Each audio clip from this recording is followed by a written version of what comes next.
Hi hello ನಮಸ್ಕಾರ ಪ್ರಿಯ ವೀಕ್ಷಕರೇ, KCC ಟಾಕ್ಸ್ಗೆ ಸ್ವಾಗತ. ನಾವು ಇಂದು ಡಾಕ್ಟರ್ ಪುನೀತ್ ರಾಜ್ಕುಮಾರ್ ಅವರ 100 ದಿನಗಿಂತ ಹೆಚ್ಚು ದಿನ ಪ್ರದರ್ಶನ ಕಂಡಂಥ ಕನ್ನಡ ಸಿನಿಮಾಗಳು ಯಾವುವು ಎಂಬುದರ ಬಗ್ಗೆ ತಿಳಿಯೋಣ. ಅದಕ್ಕಿಂತ ಮೊದಲು ನೀವೇನಾದರೂ ನಮ್ಮ ಚಾನಲ್ಗೆ ಹೊಸದಾಗಿ ಭೇಟಿ ಕೊಟ್ಟಿದ್ದರೆ ದಯವಿಟ್ಟು ಸಬ್ಸ್ಕ್ರೈಬ್ ಮಾಡಿಕೊಳ್ಳಿ, ಹಾಗೆ ಪಕ್ಕದಲ್ಲಿರುವ ಬೆಲ್ ಐಕಾನ್ನ ಕ್ಲಿಕ್ ಮಾಡಿ, ಹಾಗೆ ಈ ವಿಡಿಯೋಗೊಂದು ಲೈಕ್ ಮಾಡಿ.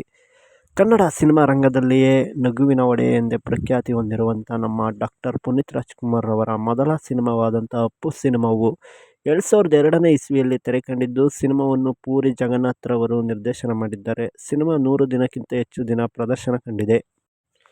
ಎರಡನೇ ಸಿನಿಮಾವಾದಂಥ ಅಭಿ, ಈ ಸಿನಿಮಾ 2003ರಲ್ಲಿ ತೆರೆಕಂಡಿದ್ದು, ಸಿನಿಮಾವನ್ನು ದಿನೇಶ್ ಬಾಬುರವರು ನಿರ್ದೇಶನ ಮಾಡಿದ್ದಾರೆ. ಸಿನಿಮಾ 100 ಡೇಸ್ ಪ್ರದರ್ಶನ ಕಂಡಿದೆ. ಮೂರನೇದಾಗಿ ವೀರ ಕನ್ನಡಿಗ, ಈ ಸಿನಿಮಾವು 2004ರಲ್ಲಿ ತೆರೆಕಂಡಿದ್ದು, ಸಿನಿಮಾವನ್ನು ಮೆಹರ್ ರಮೇಶ್ ರವರು ನಿರ್ದೇಶನ ಮಾಡಿದ್ದಾರೆ. ನಾಲ್ಕನೇ ಸಿನಿಮಾವಾದಂಥ ಮೌರ್ಯ, ಈ ಸಿನಿಮಾವು 2004ರಲ್ಲಿ ತೆರೆಕಂಡಿದ್ದು, ಸಿನಿಮಾವನ್ನು ಎಸ್ ನಾರಾಯಣ್ ರವರು ನಿರ್ದೇಶನ ಮಾಡಿದ್ದು, ಸಿನಿಮಾ ಅತ್ಯುತ್ತಮವಾದಂಥ ಪ್ರದರ್ಶನ ಕಂಡಿದೆ. ನಂಬರ್ 5 ಆಕಾಶ್, 2005ರಲ್ಲಿ ತೆರೆಕಂಡಂಥ ಈ ಸಿನಿಮಾವನ್ನು ಮಹೇಶ್ ಬಾಬುರವರು ನಿರ್ದೇಶನ ಮಾಡಿದ್ದು, ಸಿನಿಮಾ ಬ್ಲಾಕ್ಬಸ್ಟರ್ ಹಿಟ್ ಆಗಿತ್ತು. ಸಿನಿಮಾ 100 ದಿನಗಿಂತಲೂ ಹೆಚ್ಚು ದಿನ ಪ್ರದರ್ಶನ ಕಾಣುವಲ್ಲಿ ಯಶಸ್ವಿಯಾಗಿದೆ.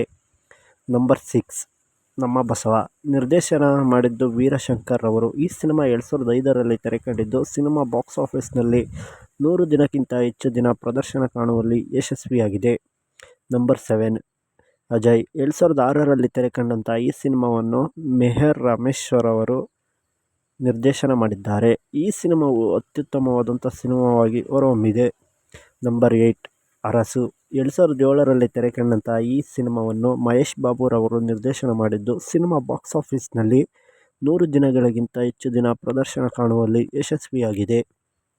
ನಂಬರ್ 9 ಮಿಲನ, 2007ರಲ್ಲಿ ತೆರೆಕಂಡಂಥ ಈ ಸಿನಿಮಾವನ್ನು ಪ್ರಕಾಶ್ ರವರು ನಿರ್ದೇಶನ ಮಾಡಿದ್ದು, ಸಿನಿಮಾ ಬಾಕ್ಸ್ ಆಫೀಸ್ನಲ್ಲಿ 1 ವರ್ಷಕ್ಕಿಂತಲೂ ಹೆಚ್ಚಿನ ದಿನ ಪ್ರದರ್ಶನ ಕಂಡಂಥ ಸಿನಿಮಾವಾಗಿದೆ. ನಂಬರ್ 10 2008ರಲ್ಲಿ ತೆರೆಕಂಡಂಥ ಬಿಂದಾಸ್, ಈ ಸಿನಿಮಾವನ್ನು ಪೂರಿ ಜಗನ್ನಾಥ್ ರವರು ನಿರ್ದೇಶನ ಮಾಡಿದ್ದು, ಸಿನಿಮಾವು ಅತ್ಯುತ್ತಮವಾದಂಥ ಸಿನಿಮಾವಾಗಿ ಹೊರಹೊಮ್ಮಿದೆ. 100 ದಿನಗಳ ಕಾಲ ಪ್ರದರ್ಶನ ಕಂಡಂಥ ಸಿನಿಮಾವಾಗಿದೆ. ನಂಬರ್ 11 ವಂಶಿ, 2008ರಲ್ಲಿ ತೆರೆಕಂಡಂಥ ಈ ಸಿನಿಮಾವನ್ನು ಪ್ರಕಾಶ್ ರವರು ನಿರ್ದೇಶನ ಮಾಡಿದ್ದಾರೆ.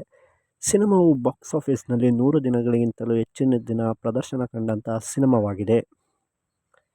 ನಂಬರ್ 12 ರಾಮ್, 2009ರಲ್ಲಿ ತೆರೆಕಂಡಂಥ ಈ ಸಿನಿಮಾವನ್ನು ಕೆ. ಮಾದೇಶ್ ರವರು ನಿರ್ದೇಶನ ಮಾಡಿದ್ದು, ಸಿನಿಮಾ ಬಾಕ್ಸ್ ಆಫೀಸ್ನಲ್ಲಿ 100 ದಿನಗಳಿಗಿಂತಲೂ ಹೆಚ್ಚಿನ ದಿನ ಪ್ರದರ್ಶನ ಕಂಡಂಥ ಸಿನಿಮಾವಾಗಿದೆ.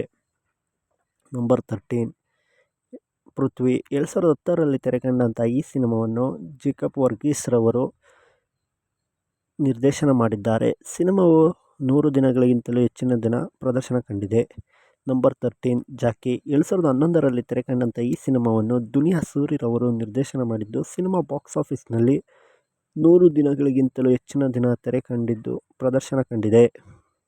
ನಂಬರ್ 14 ಹುಡುಗರು, ಈ ಸಿನಿಮಾವನ್ನು ಕೆ. ಮಾದೇಶ್ ರವರು ನಿರ್ದೇಶನ ಮಾಡಿದ್ದು, ಸಿನಿಮಾ 2011ರಲ್ಲಿ ತೆರೆಕಂಡಿದೆ. ಈ ಸಿನಿಮಾ ಬಾಕ್ಸ್ ಆಫೀಸ್ನಲ್ಲಿ 100 ದಿನಗಳ ಕಾಲ ಪ್ರದರ್ಶನ ಕಂಡಿದೆ ಅಂತ ಹೇಳಬಹುದು.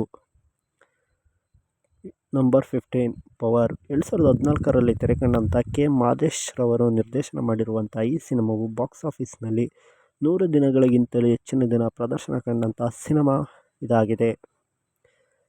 ನಂಬರ್ 16 ರಣವಿಕ್ರಮ, ಈ ಸಿನಿಮಾವನ್ನು ಪವನ್ ಒಡೆಯರ್ ರವರು ನಿರ್ದೇಶನ ಮಾಡಿದ್ದು, ಈ ಸಿನಿಮಾವು 2015ರಲ್ಲಿ ತೆರೆಕಂಡಂಥ ಸಿನಿಮಾವಾಗಿದ್ದು, ಸಿನಿಮಾ ಬಾಕ್ಸ್ ಆಫೀಸ್ನಲ್ಲಿ 100 ದಿನ ಪ್ರದರ್ಶನ ಕಂಡಿದೆ.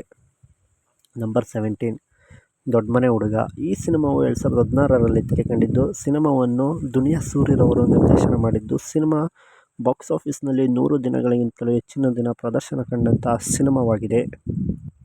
ನಂಬರ್ 18 ರಾಜಕುಮಾರ, ಈ ಸಿನಿಮಾವು 2017ರಲ್ಲಿ ತೆರೆಕಂಡಿದ್ದು, ಸಿನಿಮಾವನ್ನು ಸಂತೋಷ್ ಆನಂದರಾಮ್ ರವರು ನಿರ್ದೇಶನ ಮಾಡಿದ್ದು, ಸಿನಿಮಾ ಬಾಕ್ಸ್ ಆಫೀಸ್ನಲ್ಲಿ 100 ದಿನಗಳಿಗಿಂತಲೂ ಹೆಚ್ಚಿನ ದಿನ ಪ್ರದರ್ಶನ ಕಂಡು ಅತ್ಯುತ್ತಮವಾದಂಥ ಸಿನಿಮಾವಾಗಿದೆ. ನಂಬರ್ 19 ನಟ ಸಾರ್ವಭೌಮ, ಈ ಸಿನಿಮಾವು 2019ರಲ್ಲಿ ತೆರೆಕಂಡಂಥ ಸಿನಿಮಾವಾಗಿದ್ದು, ಈ ಸಿನಿಮಾವನ್ನು ಪವನ್ ಒಡೆಯರ್ ರವರು ನಿರ್ದೇಶನ ಮಾಡಿದ್ದಾರೆ.